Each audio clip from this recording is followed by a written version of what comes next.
എല്ലാ ദിവസവും hair oil apply ചെയ്ത് കഴിഞ്ഞാൽ മുടി വളരുമോ? ഹായ് ഡിയേഴ്സ്, ഞാൻ Sukanya Badi, hair donation record holder and the founder of Ujira herbals. എല്ലാ ദിവസവും ഹെയർ ഓയിൽ അപ്ലൈ ചെയ്ത് കഴിഞ്ഞാൽ മുടി വളരും എന്നാണ് കുറച്ചധികം പേരുടെ ചിന്ത. എന്നാൽ മുടി വളരൂ? ഒരിക്കലുമില്ല. നമ്മൾ ആവശ്യത്തിന് മാത്രമേ നമ്മൾ ഹെയർ ഓയിൽ സ്കാൽപ്പിൽ അപ്ലൈ ചെയ്യേണ്ട ആവശ്യമുള്ളൂ. അതിനൊരു ഉദാഹരണം ഞാൻ പറഞ്ഞു തരാം. അതായത് നമ്മളൊരു ചെടിച്ചട്ടിയിൽ ഒരു ചെടി വെക്കാണ്. ആ ചെടിക്ക് നമ്മൾ ഡെയിലി വെള്ളം ഒഴിക്കുന്നുണ്ട്. എന്നാൽ 1 കപ്പ് വെള്ളം വെച്ചിട്ടാണ് നമ്മൾ ഒഴിക്കുന്നത്. അപ്പൊ ആ ചെടി നോർമൽ പോലെ വളർന്നുകൊണ്ടിരിക്കുകയാണ്. പക്ഷെ നമുക്ക് തോന്നാണ് ഇത് പെട്ടെന്ന് ഒന്നും കൂടി വളരാൻ വേണ്ടിയിട്ട് നമുക്ക് 1 ബക്കറ്റ് വെള്ളം ഒഴിക്കാന്ന്. പക്ഷെ ആ 1 ബക്കറ്റ് വെള്ളം ഒഴിക്കുമ്പോൾ എന്താണ്ടാവുക, ആ വെള്ളം കെട്ടിക്കിടന്നിട്ട് ഈ ചെടിക്ക് എന്താണ് സംഭവിക്കുന്നത്? ഈ ചെടി ചീയാൻ തുടങ്ങും.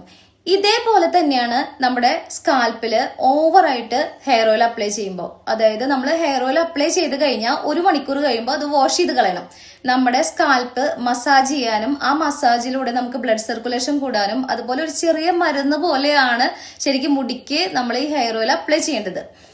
അതായത് നമ്മളിത് മസാജ് ചെയ്യുമ്പോൾ ബ്ലഡ് സർക്കുലേഷൻ കൂടുകയും അതിനനുസരിച്ച് ഹെയർ ഗ്രോത്ത് ഉണ്ടാവാനും താരൻ മാറാനും ഒക്കെ നമ്മുടെ ഈ ഹെയർ ഓയിൽ അപ്ലൈ ചെയ്യുന്നത് നല്ലതാണ്. എന്നാൽ ഓവറായിട്ട് നമ്മൾ ഈ ഹെയർ ഓയിൽ അപ്ലൈ ചെയ്യുമ്പോൾ ഇത് കെട്ടിക്കിടന്ന് പൊടിപടലങ്ങളെല്ലാം നമ്മുടെ തലയിൽ വന്ന് അടിഞ്ഞുകൂടിയിട്ട് ഈ എയർ ഹോൾസ് അടയും.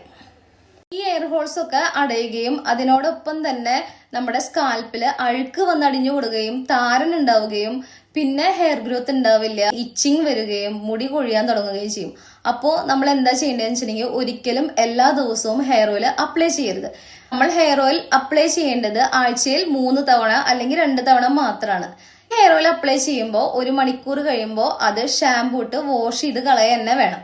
എന്നാൽ മാത്രമേ നമുക്ക് ഹെയർ ഗ്രോത്ത് ഉണ്ടാവുള്ളൂ. അപ്പോൾ എൻ്റെ വീഡിയോ ഇഷ്ടമായെങ്കിൽ നിങ്ങൾ നിങ്ങളുടെ ഫ്രണ്ട്സുകൾക്ക് ഷെയർ ചെയ്യാൻ മറക്കരുത്, എന്നെ സപ്പോർട്ട് ചെയ്യാൻ മറക്കരുത്. അപ്പോൾ എൻ്റെ അടുത്ത വീഡിയോ കാണുമായിരിക്കും. Tata, bye bye.